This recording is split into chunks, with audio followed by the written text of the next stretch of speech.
नमस्कार। इस वक्त हमारी मौजूदगी अलवर दर्शन हॉस्पिटल में है, जहां पर हालांकि परिचय के मोहताज नहीं है, लेकिन एक बार फिर हम परिचय करा देते हैं। डॉक्टर बीके सैनी के दर्शन हॉस्पिटल में हमारी मौजूदगी है, जहां जिसको एक बार फिर से डिफेंस मिनिस्टर राजनाथ सिंह द्वारा सम्मानित अवार्ड से किया गया है।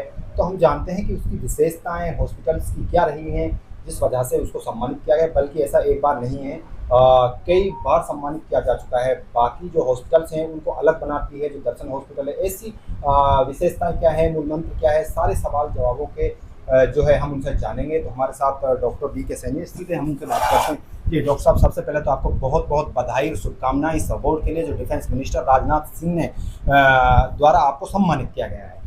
धन्यवाद सर आपका।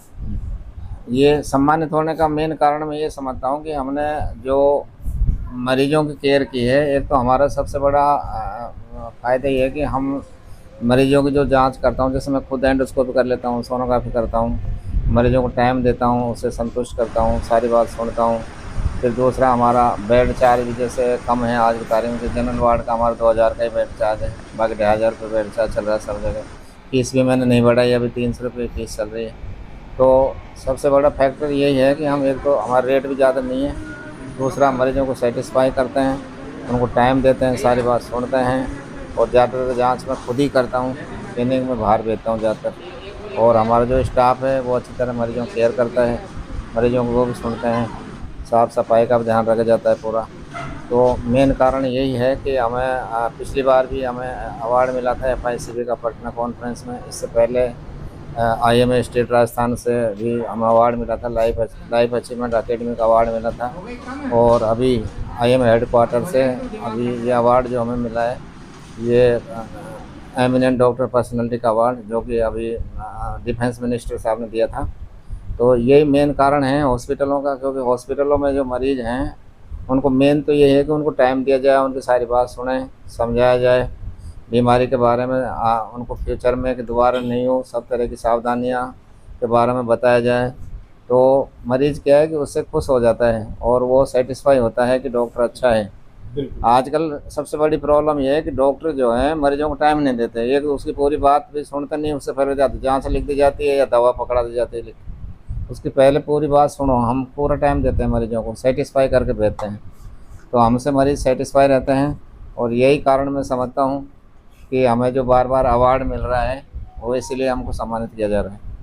देखिए, ये अपने आप में एक बहुत बड़ी उपलब्धि मानी जा रही है, क्योंकि अलवर जो इलाका है, और अलवर के अंदर एक कहीं न कहीं देखा जाए तो हॉस्पिटलों को एक हब माना जाता है। मेवात इलाका हो, चाहे दूर-दराज के लोग हों, लेकिन सबसे बड़ी उपलब्धि ये मानी जा रही है, क्यों बीके सैनी को यहाँ से चुना गया है। और डिफेंस मिनिस्टर ने, कि अपने आप में बहुत बड़ा ये उपलब्धि है। इसके पीछे का क्या मूल मंत्र है, क्या वजह है, क्या इसके पीछे की जो आपकी मेहनत रही है? भाई, मेरे को राजस्थान में चुनने का मकसद मैं यही समझता हूँ कि हम मरीजों को सेटिस्फाई करते हैं, हमारे रेट भी सस्ती हैं, गरीबों को ध्यान रखा जाता है। और टाइम टू टाइम हम पेरी फेरी में भी कैंप वगैरह लगवाते हैं, गरीबों की मदद करते हैं, गाँव में जाके दवा मेडिसिन वगैरह बंटवाई जाती है। और यहाँ भी कोई गरीब आता है तो हम उसका विशेष ध्यान रखते हैं, और हम एक छत के नीचे उसको सारी फैसिलिटी दे देते हैं।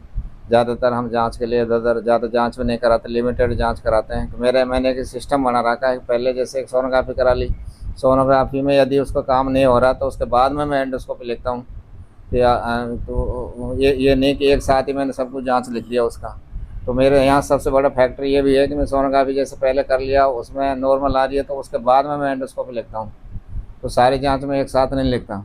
तो ये भी एक हमारे यहाँ हॉस्पिटल का सबसे बड़ा फैक्टर है, क्योंकि मैं सारी जाँच ज़्यादातर खुद करता हूँ। देखिए डॉक्टर साहब, अपने आप में एक ये भी यहाँ पे सवाल खड़ा होता है कि जो दूर दराज से लोग आते हैं, चाहे ज़्यादातर मैंने देखा है, क्योंकि मेवात इलाके से बहुत सारे लोग यहाँ पर आते हैं, लेकिन कहीं ना कहीं वो भटकते हैं कि जिस तरीके से उनको पता नहीं होता कहीं पर आते हैं। तो उनके लिए आप क्या मैसेज और क्या संदेश उनके लिए देना चाहोगे? मेवात एरिया के लिए मैं ये देना चाहता हूँ, मेवात एरिया के मैक्सिमम मरीज अलवर में ही आते हैं, और जितने भी अलवर में हॉस्पिटल जो खुल रहे हैं वो मेवातियों की वजह से चल रहे हैं। तो मेवातियों को तो ये चाहिए कि भाई उनको अच्छी तरह से उनकी बात सुनी जाए। सब आज प्रेम प्यार के भूखे होते हैं कि उनको वो पूरी बात सुने, उन्हें सेटिस्फाई करें, उनकी समस्या को सुना जाए।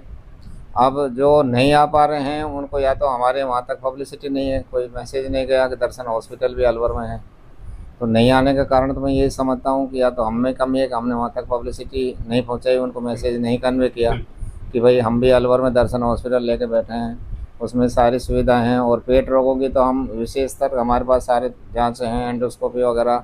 मैं अलवर में आया हूँ 2005 से, जब से ही मैं एंडोस्कोपी गैस्ट्रोएंटरोलॉजी का वर्क पूरा कर रहा हूँ, लीवर, पेट, आंत, पैनक्रियाज के मरीजों का। पहले जयपुर दिल्ली हम मरीज जाते थे, यहाँ से सारे मरीज मैंने रोके हैं।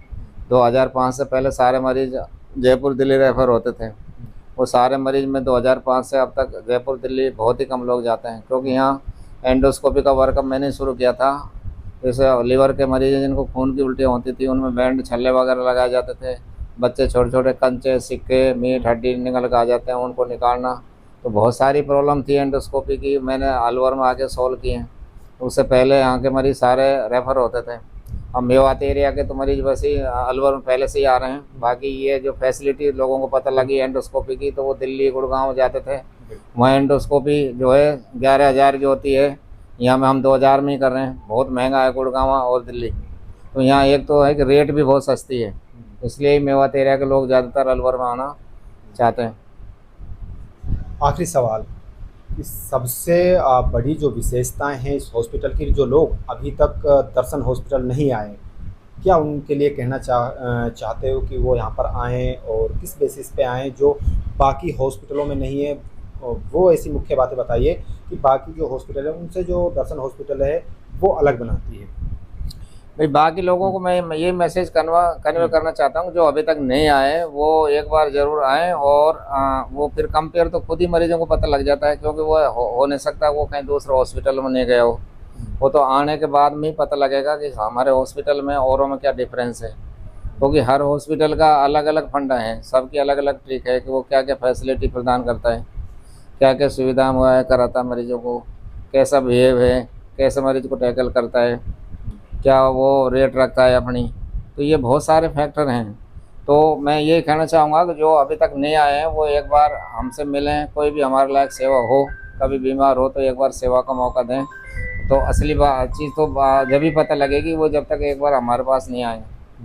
बिल्कुल। देखिए डॉक्टर साहब, मैं ज़रा आपके एक बार ऑफिस को दिखाना चाहता हूँ कि देखिए जिस तरीके से डॉक्टर को जो अवार्ड्स मिले थे वो इस प्रकार से हैं, इंडियन मेडिकल एसोसिएशन के हों चाहे एशिया बुक्स ऑफ रिकॉर्ड्स हो, और चाहे अभी हाल ही में जो अवार्ड मिले हैं, चाहे वो हो। एक बार मैं कहना मैं चाहूँगा इनको एक बार जूम करके दिखाएं कि जिस तरीके से डॉक्टर की उपलब्धि को न सिर्फ डॉक्टर की उपलब्धि है बल्कि दर्शन हॉस्पिटल की ये सबसे बड़ी उपलब्धि यहाँ पर मानी जा रही है। जिस तरीके से डिफेंस मिनिस्टर राजनाथ सिंह द्वारा डॉक्टर बीके सैनी को अवार्डों से सम्मानित किया गया है, क्योंकि अपने आप में ये बहुत बड़ी उपलब्धि है, क्योंकि अलवर जो जिला है वहाँ पर हॉस्पिटल्सों का एक हब है।